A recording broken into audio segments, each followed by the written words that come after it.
আসসালামু আলাইকুম প্রিয় দর্শক, সবাই কেমন আছেন? চলে আসলাম এই মুহূর্তের সবচেয়ে আরও একটি গুরুত্বপূর্ণ আবহাওয়ার খবর নিয়ে। তো কেমন থাকতে পারে বুধবার ২৮শে আগস্টের আবহাওয়া? বাংলাদেশের উত্তরাঞ্চল থেকে শুরু করে দক্ষিণাঞ্চল, ভারতের পশ্চিমবঙ্গ সহ আসাম, ত্রিপুরার কোন কোন জেলাগুলোর পর ভারী থেকে অতি ভারী বৃষ্টিপাতের সম্ভাবনা রয়েছে তা সম্পূর্ণ বিস্তারিতভাবে আপনাদেরকে জানিয়ে দেওয়া হবে। এবং বঙ্গোপসাগরের বুকে একটি নিম্নচাপ সৃষ্টি হচ্ছে, সেই নিম্নচাপটি কতটা শক্তিশালী হচ্ছে, নিম্নচাপের হাত ধরে বাংলাদেশের উপর কোনো ধরনের বৃষ্টিপাতের সতর্কতা রয়েছে কিনা সম্পূর্ণ বিস্তারিতভাবে আপনাদেরকে জানিয়ে দেওয়া হবে। তো ভিডিওটি শেষ পর্যন্ত দেখবেন, ভালো লাগলে লাইক করবেন। আর সবার আগে গুরুত্বপূর্ণ আবহাওয়ার খবর পেতে চ্যানেলটি সাবস্ক্রাইব করে পাশের বেল বাটনে ক্লিক করে রাখবেন। ভিডিওটি কোন জেলা থেকে সরাসরি লাইভ দেখছেন কমেন্ট করে জানিয়ে দিন। এই মুহূর্তের আবহাওয়ার সর্বশেষ রিপোর্ট অনুযায়ী দেখা যাচ্ছে মধ্য বঙ্গোপসাগরে একটি নিম্নচাপ সৃষ্টি হচ্ছে। নিম্নচাপের হাত ধরে ভারী থেকে অতি ভারী বৃষ্টিপাত থাকতে পারে, বিশেষ করে বঙ্গোপসাগরে। এখানে এই যে ভারতের এই অঞ্চল দিয়া এখানে সরাসরি এই যে বিশাখাপট্টনম থেকে শুরু করে এখানে মধ্য বঙ্গোপসাগরে ব্যাপক আকারে মাঝারি থেকে ভারী বৃষ্টিপাত থাকার সম্ভাবনা রয়েছে। তো বাংলাদেশের আপডেটটা যদি আমরা একটু দেখি, আগামী 24 থেকে 48 ঘন্টায় কেমন থাকবে, সরাসরি চলে যাচ্ছি বুধবার 28শে আগস্টের আবহাওয়ার আপডেটে। দেখুন, ঠিক 28 তারিখ নাগাদ যদি আমরা দেখি, বাংলাদেশের উপর তুলনামূলক বৃষ্টির মাত্রা খুবই কম রয়েছে।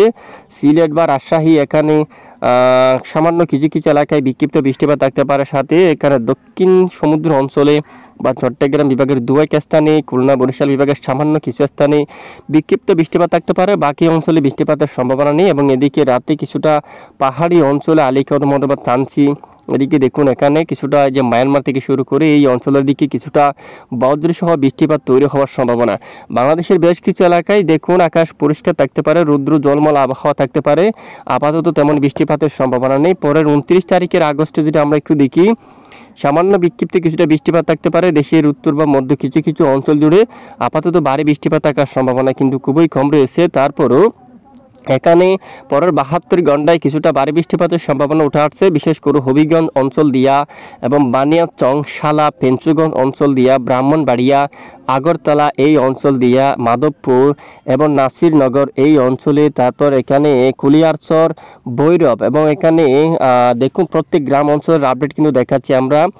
কটিয়াদি, কিশোরগঞ্জ এবং থাড়াইল এই অঞ্চল দিয়া, কেন্দুয়া, শালা অঞ্চলে, মৌলভীবাজার এবং এদিকে দেখুন এখানে বজ্রসহ বৃষ্টিপাত থাকতে পারে কুলাউড়া এই এলাকার দিকে, ঝুড়ি এবং এই এলাকার দিকে শ্রীমঙ্গল, এই এলাকার দিকে ব্রাহ্মণবাড়ি, এখানে দেখুন আগরতলা সহ এই সবটুকু এলাকায় কিছুটা বজ্র বিদ্যুৎ সহ বৃষ্টিপাত থাকার সম্ভাবনা রয়েছে।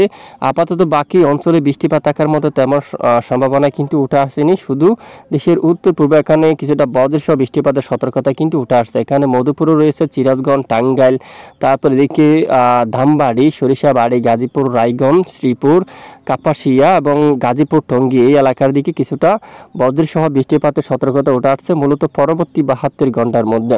তো আগামী 24 ঘন্টার মধ্যে দেশের উপর বৃষ্টির মাত্রা খুবই কম থাকতে পারে।